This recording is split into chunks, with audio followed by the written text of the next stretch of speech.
और राज्यसभा का रण लगातार जारी है। न्यूज 18 राजस्थान पर आपके साथ मैं स्वप्निल। और एक बड़ी खबर हम आपको बता दें, संकेत और पुख्ता होते जा रहे हैं। राज्यसभा के रण में प्रदेश में मुख्यमंत्री अशोक गहलोत का जादू फिर एक बार चला है। देखिए, प्रदेश की सियासत में अशोक गहलोत वो नाम है जिन्हें सियासत का जादूगर कहा जाता है। और संकेत मिल रहे हैं, बहुत तेज, बहुत भारी संकेत मिल रहे हैं कि राज्यसभा के रण में उनका मैनेजमेंट, उनका जादू एक बार फिर चला है। कांग्रेस के दोनों प्रत्याशियों की जीत हो रही है। केसी वेणुगोपाल और नीरज डांगी जीते हैं, साथ ही बीजेपी ने एक सीट पर जीत हासिल की है। बस औपचारिक घोषणा होना बाकी है। और इस खबर के साथ ही जो कैंडिडेट्स जीत रहे हैं, जो प्रत्याशी जीत रहे हैं, उनके घरों में खुशी का माहौल है। उन्हीं में से नीरज डांगी के घर में किस तरह की तस्वीरें देखने को मिली वो आप अपने टीवी स्क्रीन पर देख रहे हैं। राजेंद्र गहलोत के घर पर भी जमावड़ा लगा और वहां पर भी जश्न मनाया गया। तो मोटे तौर पर स्थिति यह है कि जिस तरह से इस क्राइसिस की स्थिति को क्राइसिस मैनेजमेंट के जरिए कंट्रोल में किया मुख्यमंत्री अशोक गहलोत ने, एक बार फिर उन्हें जो टैग दिया गया है सियासत का जादूगर, वो साबित हो रहा है। हर बार की तरह एक बार फिर मुख्यमंत्री अशोक गहलोत ने अपने आप को प्रदेश में एक लीडर के तौर पर स्थापित किया है। हाल के दिनों में पिछले कुछ समय से किसी राज्य में अगर कांग्रेस दुविधा की स्थिति में होती थी तो छत्तीसगढ़ में भले ही संख्या बल के लिहाज से कांग्रेस बेहद मजबूत है, लेकिन इसके बावजूद भी विधायकों को राजस्थान में रोका जाता था। हालांकि इस पूरे प्रकरण में पिछले 9-10 दिनों में कांग्रेस चिंतित जरूर नजर आई, लेकिन जिस तरह से नतीजे आ रहे हैं ये समझ में आ रहा है कि इस भंवर को भी फ्लाइंग कलर्स के साथ सीएम अशोक गहलोत पार करने में सफल रहे। और ऐसे में आलाकमान के सामने उनकी इमेज रीबिल्ड हुई है, रीशेप हुई है। और हमारे साथ गेस्ट पैनल लगातार जुड़ा हुआ है, साथ ही सहयोगी दिनेश भी मेरे साथ जुड़े हुए हैं। दिनेश, क्या जानकारी है, क्या अपडेट्स हैं?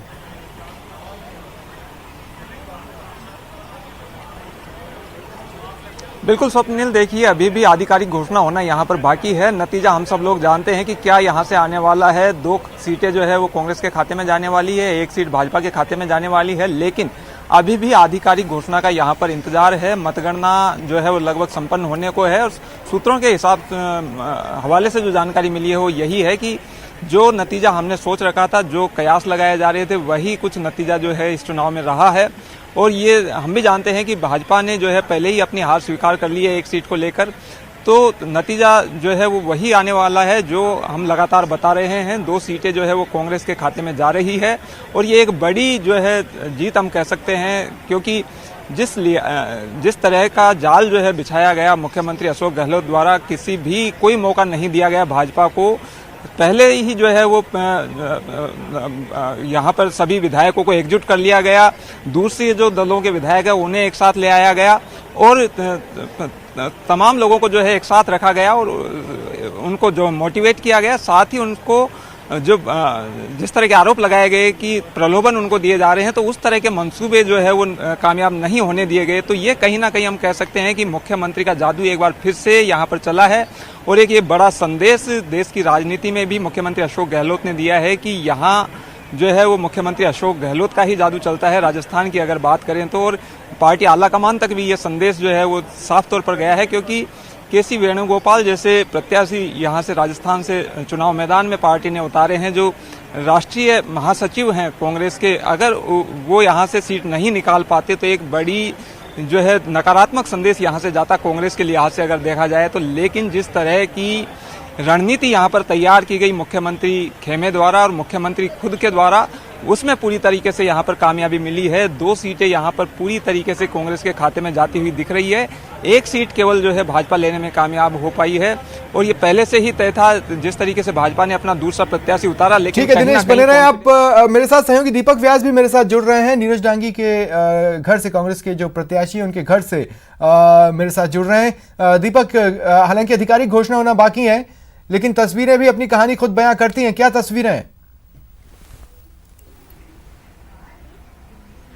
देखिए स्वप्निल, निश्चित तौर पर तस्वीरें जो है वो बयां करती है। अभी अब नीरज डांगी के घर पर ही मौजूद हैं और आप यहाँ पर देख सकते हैं कि इनके जो पूरे परिवार के लोग हैं, परिजन हैं, वो यहाँ पर मौजूद है। उनकी माँ, उनकी पत्नी, उनकी बहन, उनके जीजाजी, तमाम लोग जो हैं वो यहाँ पर मौजूद हैं और एक तरीके से तमाम जो परिवार के लोग हैं वो औपचारिक घोषणा का इंतजार कर रहे हैं। लेकिन चेहरे पर खुशी सबके साफ तौर पर नजर आ रही है कि जिस तरीके से नीरज डांगी की जीत तय मानी जा रही है, तो ऐसे में उनके परिवार के लोग भी काफी खुश यहाँ पर है। उनकी जो माँ है वो भी हमारे साथ मौजूद है।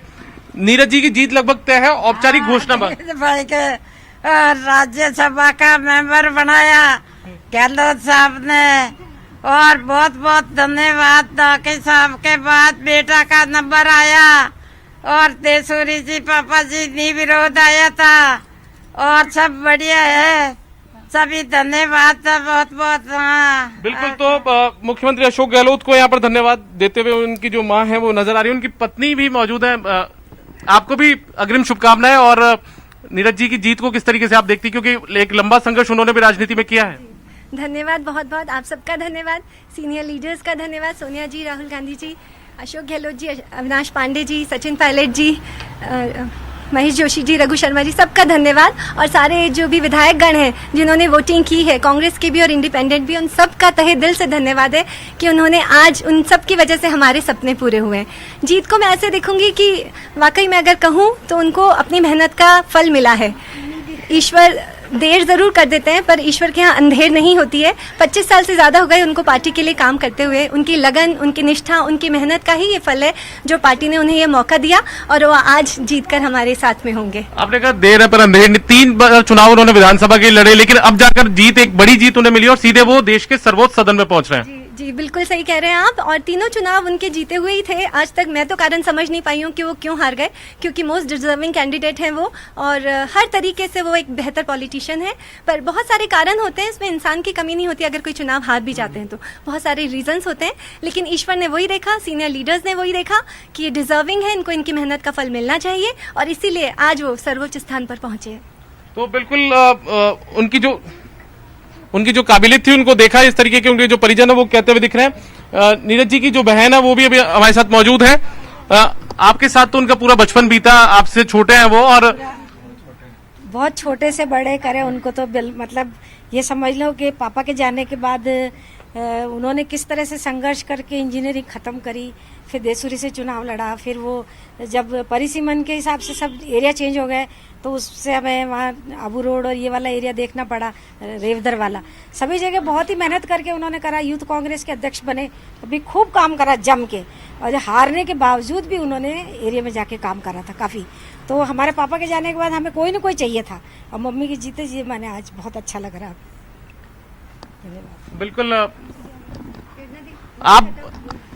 आप भी मौजूद हैं यहाँ पर और किस तरीके से उनकी जीत को आप देख रही हैं? मैं उनकी जीत को एक बेहतर पॉलिटिशियन जो वो है, बेसिकली एक इंटेलेक्चुअल माइंड एंड एक इंजीनियर है, उसकी डिग्री होल्डर, तो वो रियलिटी में एक अच्छा बहुत कुछ करेगा।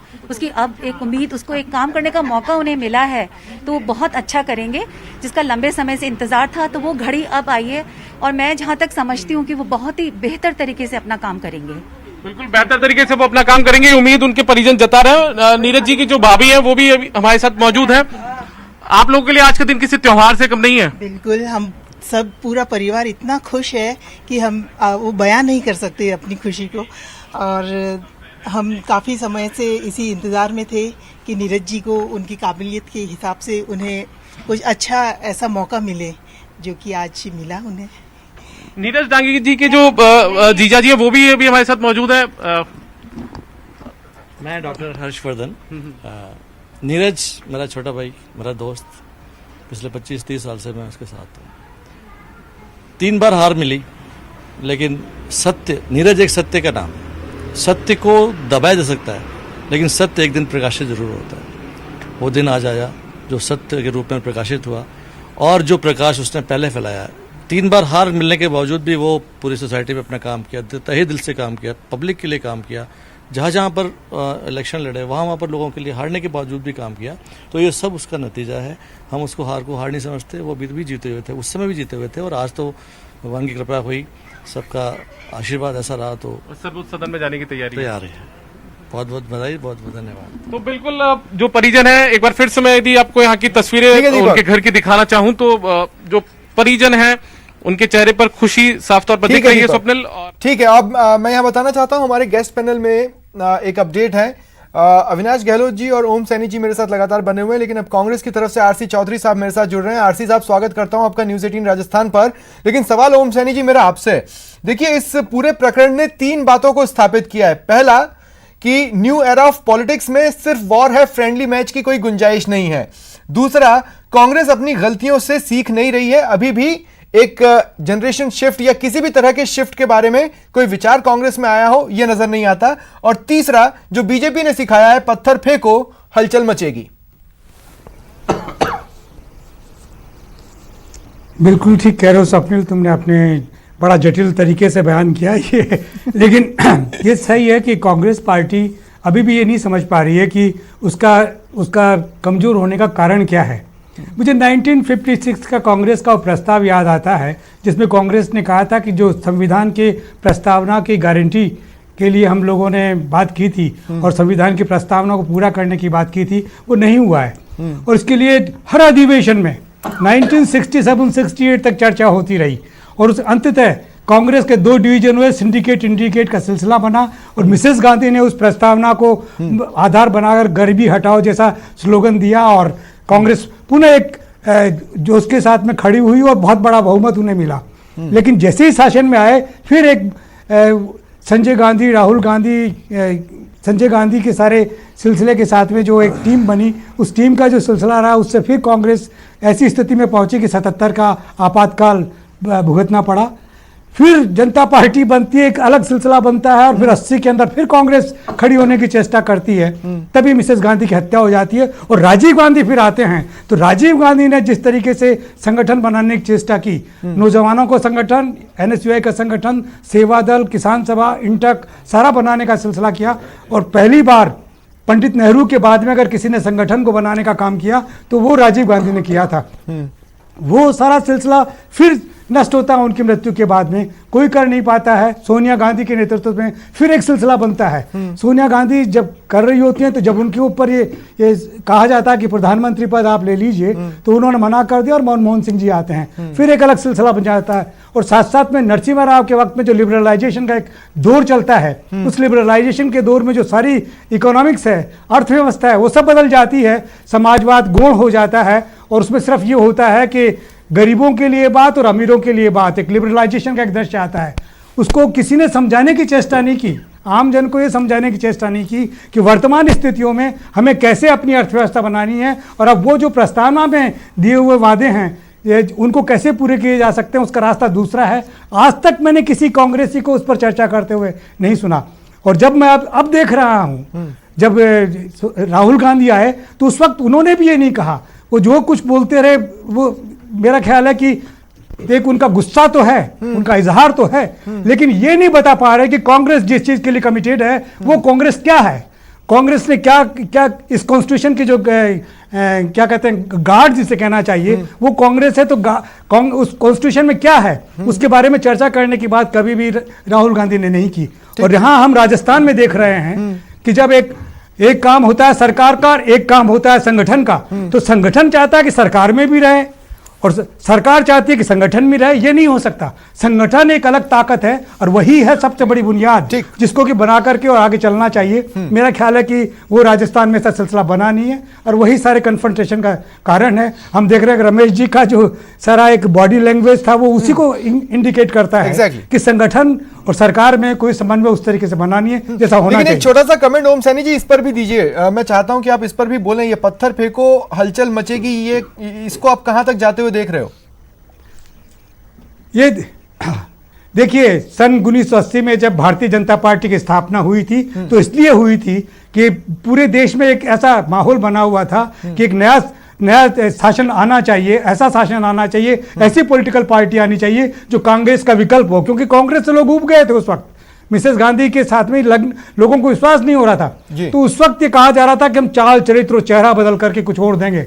लेकिन वो 1 साल के बाद में पता लगा कि उनकी सिमट करके 2 की संख्या में रह गए लोकसभा में, तो वापस वही सब स्मिता के सवाल और वो सारे सिलसिले पैदा कर लिए। और वो जो एक मध्यम मार्गी पार्टी का स्वरूप था, वो आप देख रहे हैं कि आज की तारीख में हम जो स्वरूप देख रहे हैं कि उनकी राष्ट्रीय कार्यकारिणी का भी अगर कोई नाम बता दे कि ये लोग राष्ट्रीय कार्यकारिणी में है, उनका भी कोई पता नहीं है, सिर्फ 2 ही नाम पता होते हैं। तो ये अपने आप में उस पार्टी का डेमोक्रेटिक स्वरूप नष्ट होने का एक दृश्य है। और ये भारतीय जनता पार्टी के कार्यकर्ताओं के लिए, नेताओं के लिए बड़ा जरूरी है सोचना कि उन्हें एक डेमोक्रेटिक पार्टी के रूप में स्थापित होने में अपने दल की मदद करनी चाहिए, लोगों को मदद करनी चाहिए, लेकिन उस पर कोई जोर नहीं देता और वकालत करने के लिए प्रस्तुत हो जाते हैं। ठीक है, ये अपने आप में बड़ा संकट वाली बात है और यही वजह है। देखिए, दरअसल ये जो घड़ी की सुइयां हैं वो कह रही हैं कि एक छोटे से ब्रेक के लिए मुझे यहाँ रुकना पड़ेगा।